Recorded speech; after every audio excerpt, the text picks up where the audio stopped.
Welcome to the Wild Medicine Podcast. My name is Tierney, owner of earthny.com, a sacred path to inner healing, self-discovery, and creativity. I am an energy healer and professional artist, ready to reweave ceremony and heart-centeredness into humanity.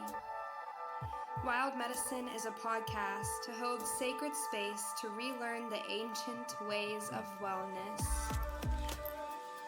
We talk about anything from spiritual alchemy to astrology and even trauma transmutation. It is my mission to educate you on the wild medicines of our world and to show you the way to unleash your personal power. This podcast is full of episodes both with just me and plenty of our powerful guests. Each episode we will bring you the medicines of story, knowledge, and transformation, praying that this alchemy creates a huge ripple throughout your entire life. Now is our time to dive deep and head on into this radical state of wildness. Enjoy and always tune in. It is my greatest honor. Sat Nam.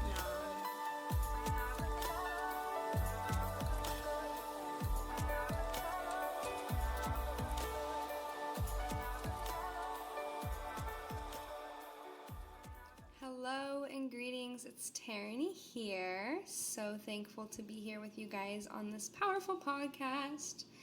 I am just now getting home from a beautiful, blessed opportunity to lead a retreat in Mount Shasta, California, Reiki Roots. And I just got back into the swing of school, started the new semester, and I just wanted to come through and make a podcast to reflect and share with you guys the potent medicine that was curated and explored during the Reiki Roots retreat in Mount Shasta, California. So this retreat was honestly much needed, not just for me, but for everybody involved. It was truly a life-changing experience to come together with over 20 other women in one of the most beautiful parts of the country, in my opinion, Northern California.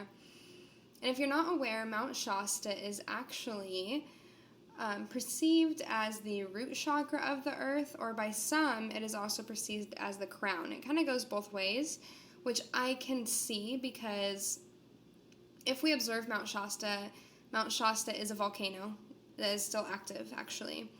And through the volcano, it's able to connect to the very core, the root of the earth, but it's also extremely high in elevation compared to the other peaks in the area, and is snow-capped all year long. So if we're thinking about, the whole energy body of Mount Shasta, it connects to the root, but it also connects to the crown because it's high in the sky. So, I don't know, I perceive it as both. I perceive it as a corridor to connect with the Earth's root and higher consciousness to the crown because, it's all connected. So that being said, it's an extremely powerful area on the Earth, and many people have had very mystical experiences up there, myself included, and it's a very, very potent place to go on a pilgrimage when you are searching to initiate a new understanding, searching to welcome in new energy into your life, as well as closing old doors. It very much serves as a sacred place where you can let go of past traumas and experiences that may be holding you back, as well as welcome in new, more empowering belief systems and almost upgrading your DNA codes. I've been there twice this year, and the first time I went there, it's so funny because I don't know if I've talked about this book too much on the podcast, but it's one of my favorite books that I invite every woman to read, and men as well. But definitely every woman, if you're ready and feel called to, the Sophia Code. So the Sophia Code is a profound book that is filled with key code activations from what is known as the Sophia Dragon Tribe, which is a collective of divine goddesses throughout many different ancient histories and religions and backgrounds and places on planet Earth, where they came and enlightened humanity through their divine feminine teachings. And this book goes through quite a few different goddesses. When I was there last time, I was doing the key code initiation with the Green Terra goddess, and at that time I was really inspired to go there because Yarrow, the author of the book, who channeled the entire Sophia Code transmission, actually wrote it in Mount Shasta during a winter some years ago. And ever since I tuned into that book, the goddesses were just telling me, go to Mount Shasta, because I was doing some deep inner root chakra, self-security and primal needs healing. And I was guided to go there to help facilitate that rebirth and do the healing that I needed to do. And honestly, now that I've gone back to Mount Shasta, and that was one of the first things that Mount Shasta kind of had me look at, was reflecting on my intention when I went to Mount Shasta the first time and seeing how truly it has transformed since I set that intention and since I went there and did the healing work to now. That specific blockage and that specific area of healing that I was working on, it has tremendously transcended, and I'm at a much more peaceful and heart-centered place with that. So it's a very potent place for healing. And then while I was there, I was basically envisioning and being guided and being told that I was going to bring other women there for a energy healer's initiation.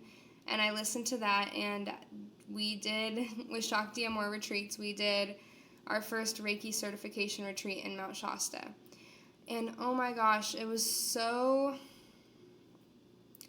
powerful. The amount of vulnerability we were able to authentically explore together, the amount of past life, past generations, present generations, future generations, overall collective healing work we were able to do there and transcend through was more than I could have ever imagined, and I think more than I was ever ready to facilitate. When I was being guided to create this retreat and hold this space and gather up the women and put it all together, it's almost like it was just being channeled, and I was just doing kind of what I was told by spirit. And I didn't really take a lot of time to, I guess, how do I want to say this? I didn't really take all that time to really think about oh, am I ready to do this? Or I didn't question it, I guess, and which is good because it helped me just push through and do it and believe in myself and trust the process. But when we got there, I was like, oh my gosh, this is really about to happen. Oh my gosh, I had to really ground down and center myself quite a bit and go within quite a bit and hold space for myself to not only prepare to hold the space, but to also prepare to do the deep inner healing that was going through me at that time, just being present in such a profound space. And it was a very beautiful process. So we had over 20 women come together, and I led the Reiki training, which was a Reiki level 1 training, and I had my dear friend Inga and my dear friend Preet joined me in helping me with the attunements, which are both two women, actually the first two women that I've ever completely trained from Reiki 1 to Reiki 3. So this retreat helped kind of seal the deal on their Reiki teacher certification, as I was able to show them in person how to do attunements and hold space to watch them do their attunements and kind of seal that deal for them. So it was very powerful to come together with two of my very sacred and profound sisters. These women are unbelievable. I just feel so blessed to have such a strong group of women in my life who are down for this journey and down to not only help me do all this powerful work, but to do it with me and for all of us to be teachers for each other.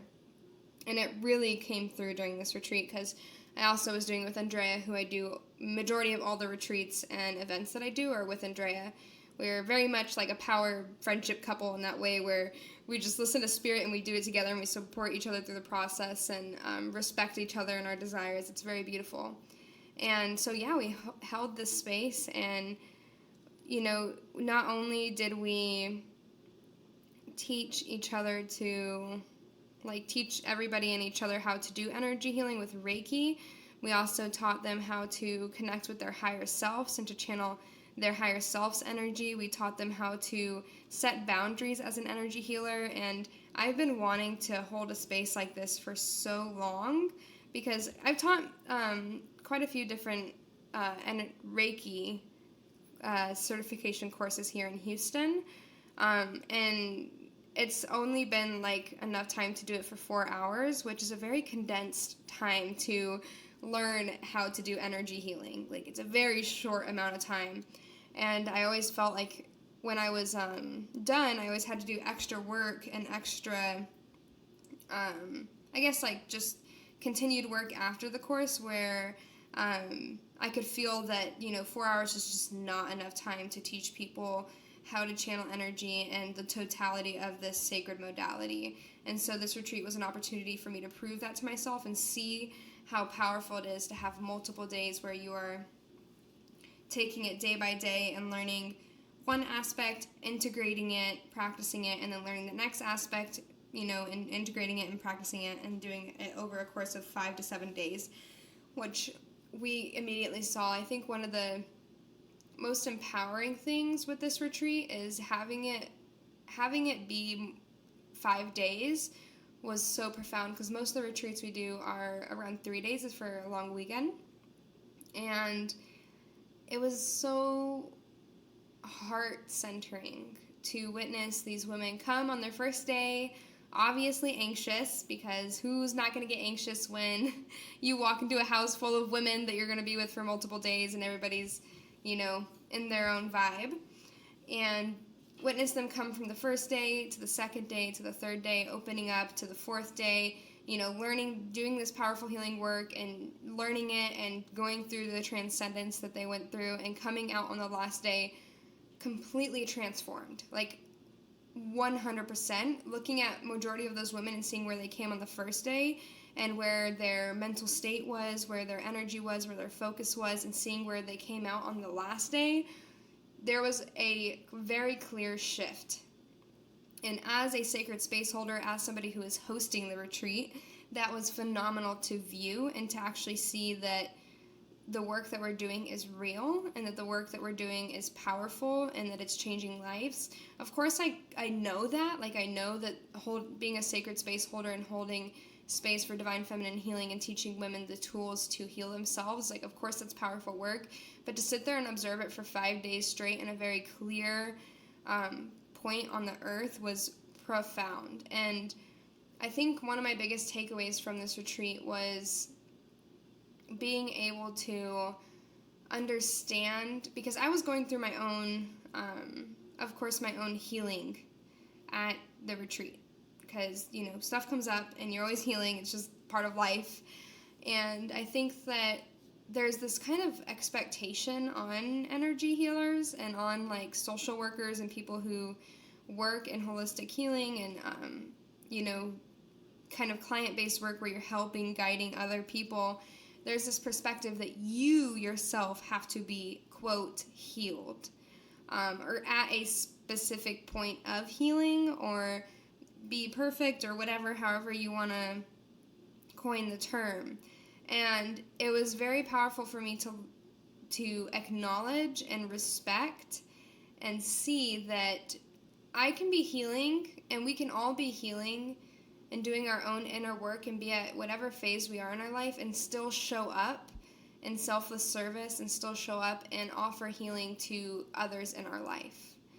And seeing that choosing to show up and doing the work no matter what makes you even more of a potent channel, because you are doing the inner work, recognizing the inner work, and then still cultivating space for others to do the work as well, and you're healing through it together. And for me, that was extremely powerful, because it can be very easy to, not take clients or not take appointments or not answer emails when I'm not feeling at my best, which I always have to respect. Definitely respect yourself, and if you're not feeling like doing something, don't do it. But to be in a situation where I'm going through my own inner healing and, having these deep transcended, healing sessions with the earth and communion with the earth, and coming to specific understandings within myself and my path, and transcending my trauma and doing that work, which is not easy by any means. It is not easy. And having to go through that and do it, and then within 30 minutes or whatnot, host a workshop and guide others through gaining that same level of healing. It was very rapid. It was very, it all just happened very quickly. I don't know if this is all making sense. But yeah, it was powerful. It was definitely very powerful. And I made so many dear friends. I felt like my lineage as a Reiki healer and as a sacred sister was transcended and transformed and multiplied so many times infinitely. It was just, I don't know, it's been like over a week, and it's still hard to find words to explain how beautiful and how remarkable it was to experience Mount Shasta's energy with so many different powerful women. We went to Fairy Falls, which if you're in Mount Shasta, definitely go to Fairy Falls. It's spelled Faery Falls. And it is just, oh my gosh, it's so beautiful there. Like the rocks are just covered with the most luscious moss, and the water is perfectly cold and cleansing and flowing. There's like little fishies, and it was just literally a fairy wonderland, and not too hard to get to. It is definitely like a secret spot. Like there's not a lot of people who go there. So it's definitely a wonderful space to go if you're looking for a more secluded hike and more secluded nature healing experiences. And I have like been wanting for so long to see fairies and connect with the earth in that way. And my intention for this retreat was to connect with the fairies and the elementals and spirits of the land of Mount Shasta and get to know them a lot better, so that I could better pay respect to them and to allow that to cultivate a very strong and sustainable level of joy within myself. Because this summer I've been doing so much inner healing and so much shadow work, and it's been very serious, and I just wanted that joy, and I felt like I really got it through this retreat. And I saw fairies, and I know some of you might be listening and being like, what? Like, you saw fairies? But yes, I saw fairies, and it was just so unreal. I was like, what? Like, was that real? Like, what? The first instance was like the very first night we got there. It was me, Preet, Inga, Lotus, and Andrea. And we were all sitting on the patio looking up at the stars. It was probably like 10 o'clock at night, and we were just like laying down, looking at the stars, talking, laughing, enjoying each other's company. And Mary and Preet was like, oh my gosh, did you see that? And I was like, what? And she was like, I just saw a fairy. And then a few seconds later, she literally saw a fairy. I don't know if you follow me on Instagram, you probably see me all the time with a top bun on my head. I'm notorious for just putting a little swirly bun on top of my head. And she literally saw a fairy flying around my bun in circles and then zooping away, like it was playing in my aura, just like hanging out in my crown chakra, which I am so down with, because I had just previously said that intention. I was like, okay. So after she saw that kind of, and I totally trusted her capability to see in that way. And after she said that, I was like, okay, yes, this is definitely happening. That's definitely a sign. And then the next day when we were doing, maybe it was not the next day, I don't know, one of the days when I saw the fairy, I was guiding a meditation, and I invited the spirits of the land and the light workers of the land to channel through me to help guide the meditation, to be of best service to the women in the transcendence and the energy healing that we were providing through the sound bath and through the guided meditation. And literally, like, it was like over an hour that I was guiding and that we were guiding. Andrea was offering violet flame healings during the sound bath, and I was just in there. If you ever have been to one of my sound baths, you know that we sing and we play the crystal bowls and chimes, and we do drumming, and it's very transcendent in that way of healing music. And I was just in it and floating and just going with it and just very much channeling. And when we were finished and I grounded down and thanked the spirits for the guidance through the meditation, I felt a direct shiver and almost like electricity going up through my spine. And then right when I felt it, it was like, ooh, and then I opened my eyes and I saw an orb with little wings poke out and like zip off, like at the speed of light. Like I literally saw the pathway of light just go bzz. And I was like, whoa, like that was definitely like a little fairy spirit that was working with me that I saw, and I clearly saw it. And so from that moment on, I was just really communicating with, that archetypal elemental creature, and like leaving them offerings. And another really, really beautiful thing, synchronicity that took place while I was there was recently I have been learning more on herbalism and plant medicine and plant magic.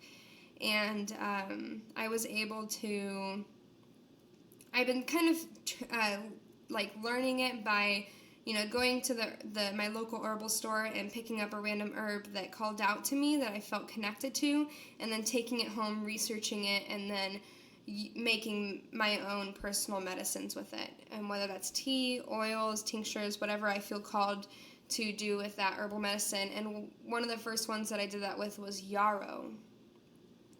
And it was really, really sweet. And I'm currently making a Yarrow body oil and have been using it in tea and offerings and using it as smoke medicine as well. And it was a very beautiful, soft, and angelic and nurturing energy that I was able to connect with and create with Yarrow. And I even one of my friends gifted me a Yarrow plant right before I went to Mount Shasta. Like synchronistically was like, hey, I have some Yarrow, do you want some? And I was like, oh, cool. And I thought it was just gonna be dried herb, but it was actual live plant. I was like, oh my gosh, yes. So I have that, and it's in front of my house. And then as soon as we get to Mount Shasta, we get to the house, and the first moment I get, I go outside and I take off my shoes and I put my feet on the earth and connect with the earth. And when I look down, the grass is just Yarrow leaves. Like that's all the grass is just so many Yarrow leaves. And then you look off and there's Yarrow flowers. And I literally almost started, I started crying. Like I started getting truth tears and happy tears, and just knowing I was exactly where I needed to be because Yarrow was there with me. And it was white Yarrow, so if you know anything about flower alchemy and flower magic, white Yarrow flowers are very much a flower for energy healers, for energy healers, and helping you stay clear and helping you respect your boundaries and hold space and channel and stay very clear and high and angelic. And so seeing that, it was so beautifully orchestrated by my guides and by the universe and by the earth spirits in that area to guide me to Guru Shasta and see that and witness that as soon as I put my feet on the earth and thanked the land and showed my respects, which was something that is very important to me as I've been expanding my knowledge about just cultivating relationship with the earth and cultivating relationship with good spirits. I've been told that it's very necessary to respect the land and greet the land and ask for permission to do your work. So I've been practicing that a lot lately, and I think that if I didn't do that, that the retreat would have went way different.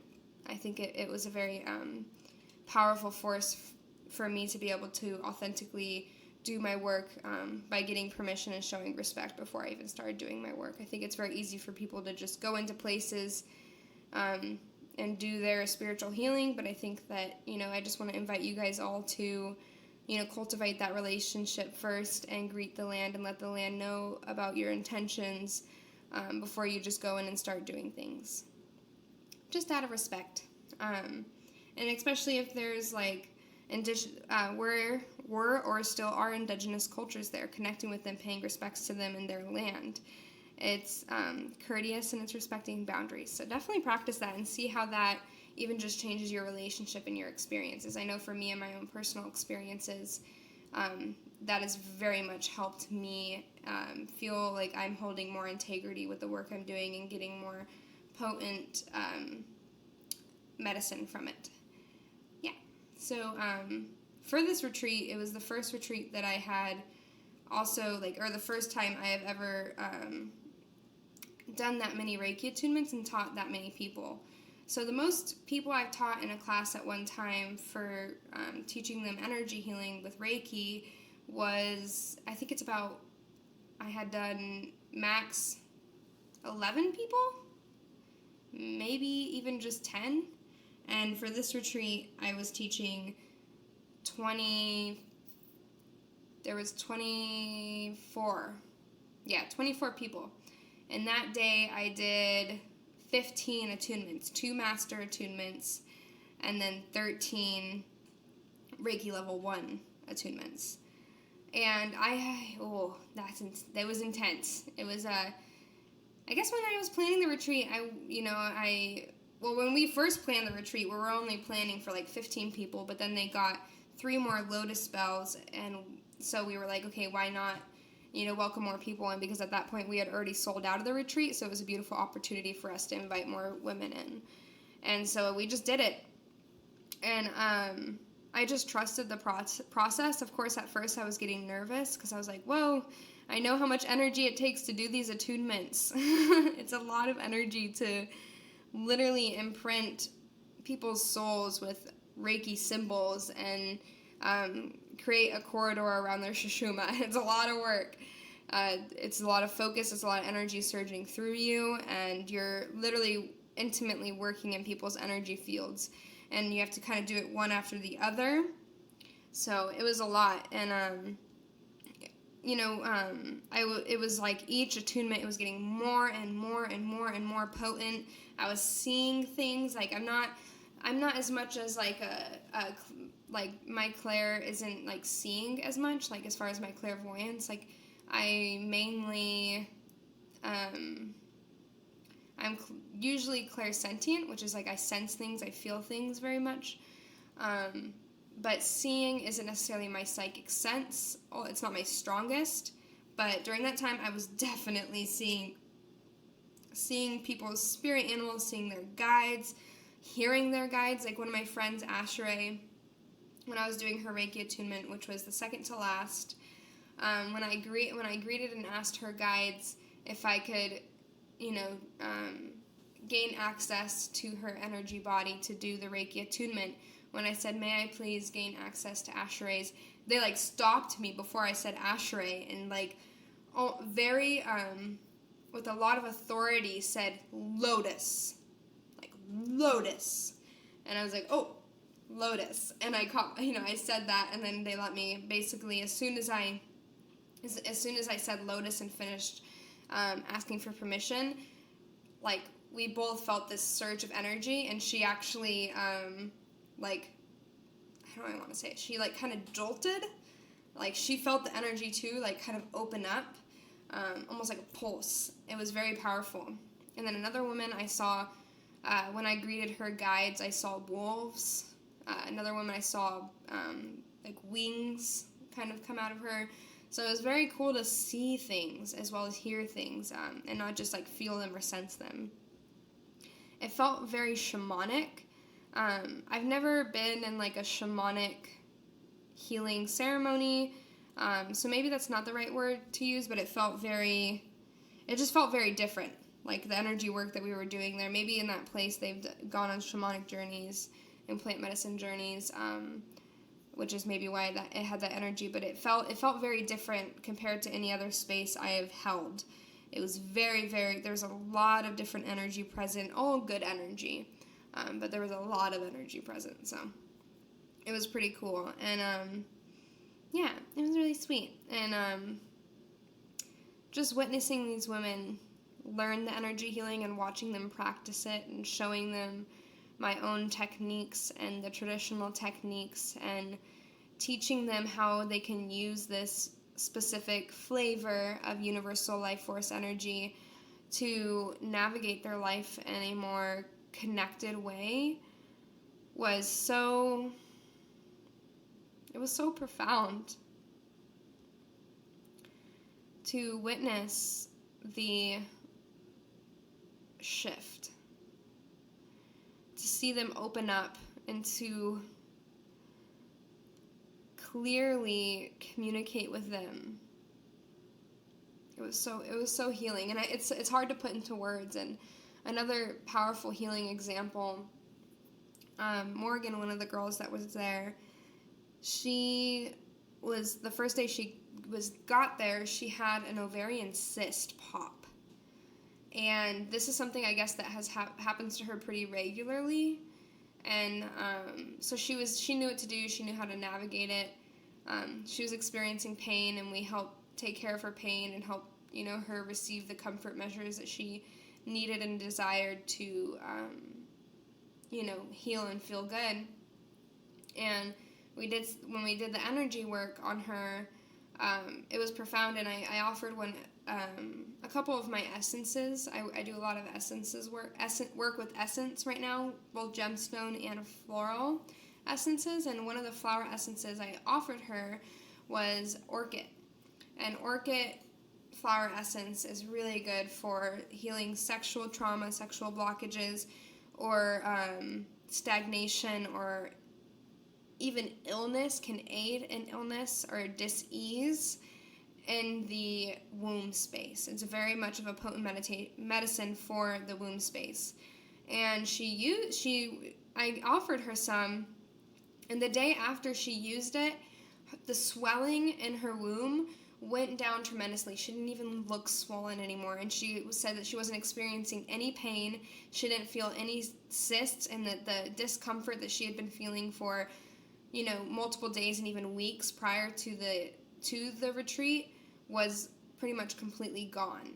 And so to witness that, the energy healing medicine of that flower in full effect with this woman, that me and her had even done a healing session before the retreat in order to prepare her for the retreat, because there was other stuff she was going through. It was so profound. Maybe some of you out there are energy healers, and I don't know, just when you witness your medicine in full force, truly helping people and truly being able to show them how they can help themselves, there's truly nothing like it. And that's what keeps me in this work. That's what keeps me doing this work. As hard as it is so worth it to be able to be that guiding force and be that teacher for people. We need it, and a lot of men ask me, why I don't do many men retreats, and, I truly feel like my work is with the sacred feminine, and I have nothing against the divine masculine, but I feel like in my life and in my mission and the tools that the universe has given to me at this point in my life, I'm not saying that this is forever, but just at this point in my life, is very much for the divine feminine, and to be that sacred space holder for the divine feminine. And even in my session work, I only take on private clients with females, just to respect my own boundaries, respect my own healing, and respect my own guidance. And it just wouldn't have been the same if there were men there. It wouldn't have been the same at all. So it was very nice to be able to hold that space for females. And there was one guy who got mad and said some stuff on Facebook and whatever. And it was just like, dude, whatever. We don't want to do that. I don't know.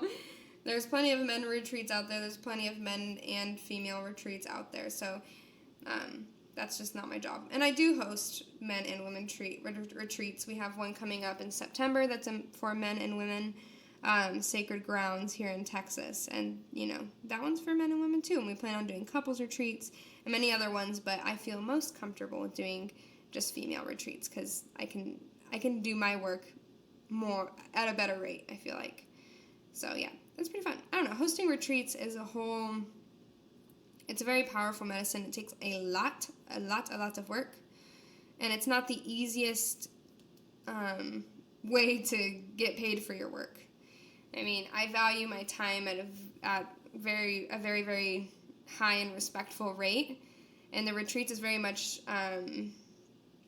my offering to the world as compared to the amount of hours it takes. Like, it can take, this retreat, it took around 5 months to, 5 months of hard work to make it happen. Not only just to, plan it and sell it, but also to, be there and hold that space, to go to the retreat center, to look at it, to pay money, to stay at it so that I could really see what it felt like. It's a lot of work, and I love it. I wouldn't want to do anything else, because the healing work that we do at these retreats is 100% profound. And it was such an honor to work with Reiki in this way, and to teach these women this powerful ancient healing modality so that they can not only help themselves, so that they can help others, and to expand this lineage in a respectful and honorable way, and to do it right. To do it with honor, to do it with grace, and for it to be a transformative process. So yeah, that was the Reiki Roots retreat. It was very beautiful and a very transformative experience. We'll probably be doing another retreat there in the next probably 6 months to a year in Mount Shasta at Root Shasta. A lot of the women were asking for a Reiki 2 retreat, so I'll probably do a Reiki 2 retreat there, and probably another Reiki 1. I might do it within the same month, so that I can do the Reiki 1 retreat, and then directly after do the Reiki 2 retreat. And I'm a firm believer to wait. Don't get your Reiki 1 certification and then automatically go and get your Reiki 2 certification. Sit with it, learn it, show the respect, and do your homework in order to truly learn from the medicine before you go on to the next step. For me, when I learned Reiki, I learned it, and then I waited 2 years to get my second degree. So, I waited a year to get my second degree. So I was able to really sit with the medicine and learn all that I needed from that degree in order to go on to the next. And I love that the universe prepared it for me like that, and I love that I held the integrity to do that, because I feel like that has made me that much better of a teacher, is because I waited and I did the work and I truly learned from it. And then, for my Reiki 2, I was with Reiki 2 for 2 years before I went on to learn the teacher level, and then I sat with the teacher level for about 2 years before I started teaching it publicly. I had attuned 3 people, not in a class, just friends, and was able to kind of practice on them and offer it to them organically. And then 2 years after I got the Reiki Master Certification, I was, felt confident and felt knowledgeable enough in the whole practitioner realm of self-healing and healing for others, and knew the process well enough to teach it to other people, which is so important, to hold that integrity with any sort of area of life, not even just with energy healing. It's very important to hold the integrity and to do the work, do yourself and the work justice, to wait and sit with it and observe it. And even with my own life, I'm very much of somebody to really meditate on things and ponder on, different lessons that I'm learning or different practices that I'm doing before I share them with the world, because what we are doing matters, and how we do it matters even more. And if you can take the time to really meditate on it and take the time to go about it with grace and ease and not rushing anything, it'll be that much profound when you share it with the world. And that can be with your own life experiences, it can be with the own downloads that you're receiving, the work that you're building. I think we're in such a culture where it's very easy for us to rush. It's very easy for us to just want things to get off the ground and to work really, work really hard and build things fast and get it done and put it out there for the world. But there's, just as much or even more magic in medicine if you take your time and to do it as it's ready. So I'm very excited. If you're curious about coming to any of the retreats that I hold, I try to do them every 2 to 3 months, and I'm working really hard to start doing them every month all around the world.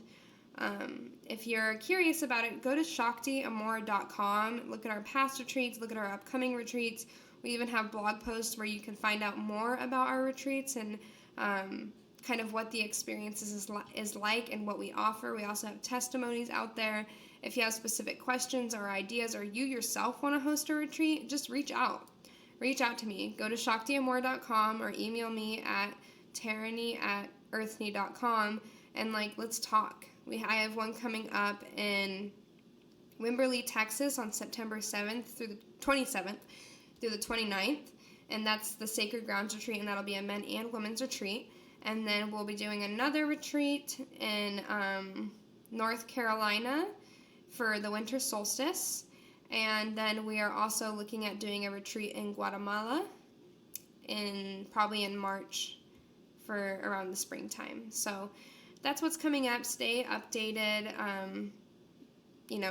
It's very powerful work, and it's a very powerful opportunity, and we do our best to keep these retreats at a cost-effective level so that everybody can join. There is still, of course, a financial commitment because this is very powerful work, and it takes a lot of work for us to organize it and put it together, and plus, it's a lot of money to rent a whole retreat center for multiple days. In most cases, 3 to 5, even 7 days. It's a lot. And you have to have food, we offer, 3 meals a day. So, of course, there has to be a financial commitment, but it's well worth the financial commitment. So, I don't know, if you're curious, I would reach out to me. And you can also follow our retreat page at Shakti Amor Retreats to see some more testimonies and even to find other people who have gone to the retreats if you want to actually reach out to them and hear about their experiences. Everyone so far has had nothing but good things to say. Of course, there's always things that we can work on, or there's always different astrological themes present that influence the experience. But for the most part, the work that we're doing is good and it's received well and is very mindful and intentional and powerful. So, yay!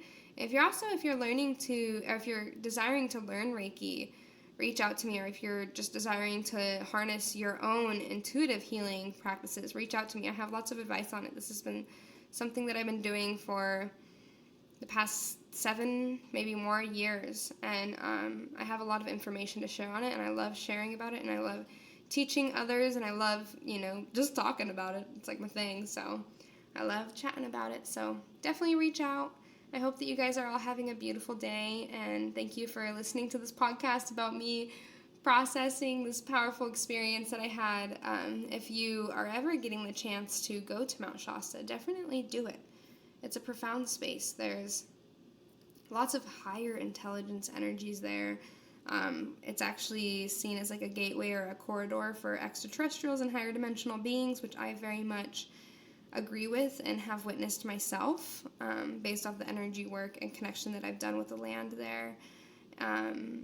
It's very, very powerful, good energy, powerful crystal stores, and lots of good people, and some of the most pristine nature in the country. So yeah, visit Mount Shasta. Alrighty guys, thank you so much. If you enjoyed this podcast, please give it a holler in an iTunes review on the podcast app. Let me know what you think. If you yourself want to come on the podcast, reach out to me. And be sure to check out earthny.com to check out my spiritual blog, to see the sacred sessions that I offer, and to see some of the plant medicines that I offer or ceremonies that I have coming up. I am